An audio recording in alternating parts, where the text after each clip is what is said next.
Cipher کی بنیاد پہ انہوں نے کہا کہ وہی سائفر جو پاکستان میں اس وقت ڈسکس ہو رہا ہے، اسی سائفر کی بنیاد پہ پاکستان تحریک انصاف کو ڈسمنٹل کرنے کی کوشش کی جا رہی ہے، یعنی کہ اس کو توڑا جا رہا ہے، عمران خان صاحب کو سیاست سے آؤٹ کیا جا رہا ہے اسی سائفر کی بنیاد پہ۔ اور اس میں پاکستان کی اسٹیبلشمنٹس میں تمام جو سٹیک ہولڈر ہیں پاکستان کے، وہ اپنے آپ کو ڈی لیجیٹیمائز کر چکے ہیں، اور جب اسٹیبلشمنٹ وہاں پہ ڈی لیجیٹیمائز کا مطلب ہے یہ غیر قانونی کام، پاکستان تحریک انصاف یعنی کہ ایک فیڈرل جماعت کو توڑنا یہ غیر قانونی کام ہے، اور وہ غیر قانونی کام کر رہے ہیں، ہماری اسٹیبلشمنٹ بھی کر رہی ہے، اور جو باقی پولیٹیکل پلیئرز ہیں، یہ جس کا نگراں حکومت کے وزیر اطلاعات نے کہا کہ ہمارے پاس یہ اختیار ہی نہیں ہے کہ ہم اس کو ختم کر سکیں، بلکہ وہی تسلسل جاری رہے گا پی ٹی آئی اور عمران خان کے بارے میں۔ ایک بات انہوں نے یہ کہا کہ یہ اسٹیبلشمنٹ کو انہوں نے الزام لگایا، ہم نہیں لگا رہے، جان بولٹن نے کہا کہ یہ غیر قانونی کام ہو رہا ہے، ڈی لیجیٹیمائز پروسیس ہے کسی بھی فیڈرل پارٹی کو کرنا، ڈسمنٹل کرنا، توڑنا۔ اور اس کے بعد اگلی بات یہ ہے کہ یہ ساری گفتگو کر رہے ہیں، اس کا مطلب کیونکہ پاکستان میں تو اس کا مطلب یہ لیا جائے گا یہ دیکھیں جی امریکہ سے حمایت اٹھائی پاکستان تحریک انصاف اور عمران خان کے لیے، نہیں، وہ یہ کام کر رہے ہیں اپنے مقصد کے لیے۔ وہ یہ کہہ رہے ہیں کہ یہ ایک ہو چکا ہے۔ پہلی بات ہے انہوں نے کہا کہ سائفر جو ہے، جو انٹرسیپٹ، انہوں نے یہ بھی بات کی ہے جان بولٹن نے کہ جو انٹرسیپٹ کا جو میں نے دیکھا intercept.com کی سٹوری، اور اس کا جو متن ہے سائفر کا، اگر وہ اسی طریقے سے نہ ہو، اس سے ملتا جلتا بھی ہوا، تو بھی وہ ایک خطرناک اور انتہائی غیر ذمہ دار جو ڈاکومنٹ ہے، انتہائی غیر ذمہ داری کا مظاہرہ کیا بائیڈن انتظامیہ نے، اگر اس سے ملتا جلتا بھی ہوا تو۔ اس لیے انہوں نے کہا کہ یہ عمران خان صاحب اور پاکستان تحریک انصاف کے خلاف استعمال ہو رہا ہے۔ اور اب اس میں اگلی جو بات انہوں نے کی کہ سائفر پہلے لکھنا، یعنی کہ سائفر کا جو مندرجات ہیں وہی غلط ہے، یعنی کہ یہ سائفر کی نوبت آنی ہی نہیں چاہیے تھی، اور اگر یہ آ گئی ہے تو اس بنیاد پہ عمران خان اور پاکستان تحریک انصاف، ایک بڑی جماعت جو ہے، اس کو دیوار سے لگانے کی کوشش کی جا رہی ہے۔ تو اب اس سے ہمیں فائدہ اٹھانا چاہیے، امریکہ کو اس صورتحال سے فائدہ اٹھانا چاہیے اور بارگین کرنی چاہیے۔ اور بارگین کیا کرنی چاہیے؟ اپنے مفادات۔ اس کی وجہ یہ ہے کہ اس نے ریپروڈیوس کیا ہے سائفر والے معاملے کو، پورے سائفر کے ڈاکومنٹ کو، جو intercept.com میں جو متن چھپا ہے اس کو ریپروڈیوس کیا ہے۔ انہوں نے کہا کہ اس کی بنیاد پہ کہ یہ عمران خان صاحب کا پرائم منسٹر کا وزٹ، ان کا اپنا ذاتی فیصلہ تھا رشیا جانا، اس سے یہاں سے لڑائی شروع ہوئی، اور پھر جس طریقے سے کہا گیا کہ سائفر میں کہ عمران خان کو اٹھا کر باہر پھینک دو، نکال دو تو مسئلہ حل ہو جائے گا، تو انہوں نے کہا کہ یہ ایک الارمنگ سچویشن ہے، اور یہ جتنا بھی اس کا انہوں نے کہا کہ یہ پروب کرنا چاہیے کہ آخر یہ نوبت کیوں آئی، اور پاکستان 25 کروڑ کا ملک جو ہے پاکستان، ایک جوہری طاقت ہے، اور اس سے امریکہ اور پاکستان کے تعلقات جو ہیں وہ کس حد تک خراب ہو چکے ہیں۔ اور اصل مسئلہ جو ہے وہ ہے پبلک ڈپلومیسی کا، کہ عوام، پاکستان کے عوام جو ہیں وہ کیا چاہتے ہیں۔ وہ عمران خان صاحب سے جڑے ہوئے ہیں، پاکستان تحریک انصاف سے جڑے ہوئے ہیں، اوورسیز پاکستانیز، وہ خواہ امریکہ میں ہے، برطانیہ میں ہے، مڈل ایسٹ میں ہے، اور بڑی تعداد ہے، تقریباً 10 ملین، 1 کروڑ پاکستانی جو اس وقت باہر کی دنیا میں موجود ہے، وہ سب کا سب عمران خان سے جڑا ہوا ہے۔ تو وہ کہتے ہیں کہ یہ ساری کے سارا جو پبلک ڈپلومیسی ہماری ستیاناش کرتی ہے، پاکستان کے عوام میں ایک اشتعال ہے اسی بنیاد پہ کہ عمران خان صاحب کو امریکہ نے ہٹوایا ہے۔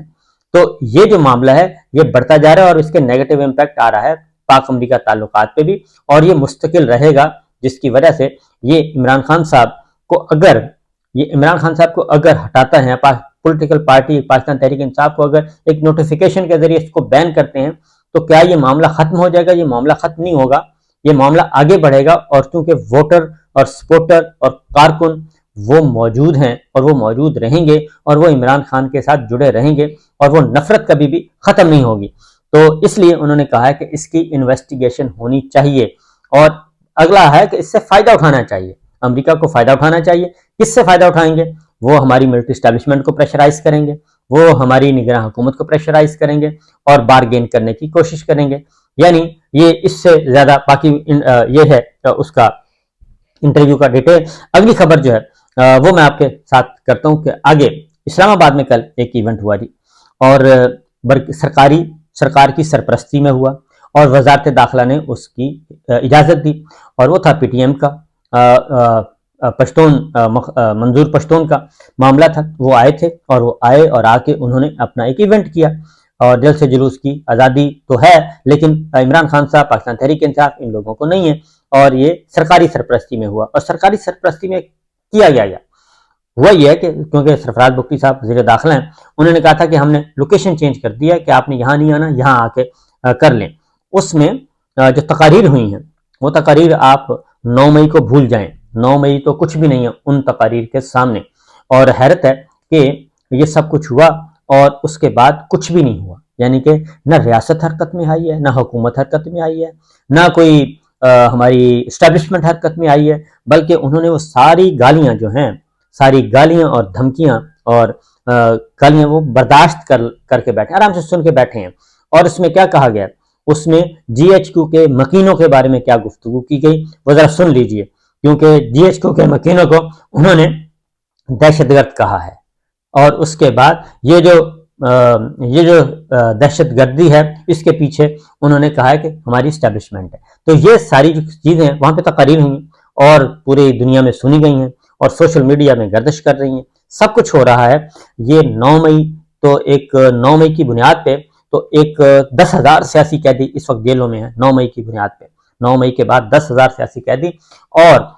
جو عمران ریاض خان ہیں وہ بھی 9 مئی کے بعد لاپتہ ہیں، ان کو بھی 3 مہینے سے زیادہ ہو گئے ہیں۔ باقی سیاسی رہنما جو ہیں وہ بے شمار ہیں، وہ بھی 3 مہینے سے زیادہ ہو گئے ہیں، وہ بھی جیلوں میں ہیں، 14 دن کا ریمانڈ، 20 دن کا ریمانڈ، 10 دن کا ریمانڈ، وہ جیلوں میں پڑے ہیں۔ اسی طریقے سے لوگوں کو گرفتار کیا جا رہا ہے اور حوالے کیا جا رہا ہے۔ آج بھی 80 کے قریب جو 9 مئی کے ملزمان ہیں ان کو انسداد دہشت گردی کی عدالت میں پیش کیا گیا اور مزید 12-14 دن کا ریمانڈ دے کے واپس بھیج دیا گیا۔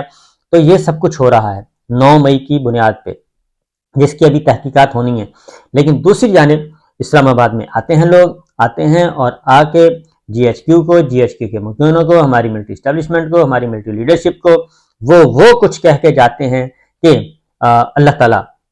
ایسی دھمکیوں سے، ایسی گفتگو سے ہر کسی کو دور رکھے، تو وہ کر کے جاتے ہیں۔ لیکن ابھی تک ایسا کچھ نہیں ہوا کہ جناب کوئی طوفان آیا ہو۔ تو یہ 9 مئی نہیں ہے جس کو کہا گیا کہ یہ 9 مئی جو ہے یہ ہمارے لیے 9/11 ہے، تو یہ 9 مئی جو ہے یہ اس کو ملٹیپلائی کر لیں 3-4 ٹائمز، یہ کچھ ہوا کل جو ہے اسلام آباد میں۔ تو بہرحال جی کچھ لوگ بہت اچھے لگتے ہیں جو گالیاں دیتے ہیں، جو دھمکیاں دیتے ہیں، جو غلیظ گفتگو کرتے ہیں، جو غلیظ الزامات لگاتے ہیں، اور جو پاکستان زندہ باد اور افواج پاکستان کے وکیل بنے ہوئے تھے اور ان کے لیے نعرے بلند کرتے تھے اور ان کو ڈیفینڈ کرتے تھے، وہ ساری کی ساری پولیٹیکل لاٹ، نان پولیٹیکل لاٹ جیلوں میں ہے، یا پھر وہ مقدمات بھگت رہی ہے، یا ان کو دہشت گرد قرار دے دیا گیا ہے، یا ان کو غدار وطن قرار دے دیا گیا ہے۔ یہ سب کچھ ہو رہا ہے۔ تو یہ چارج شیٹ نہیں بلکہ آئینہ ہے، وہ سارا کچھ سامنے لکھا ہوا ہے روز روشن کی طرح آیا، اس کو پڑھیے اور غور کیجئے کہ پاکستان کو ہم کس طرف لے کر جا رہے ہیں۔ اجازت دیجیے، اللہ حافظ۔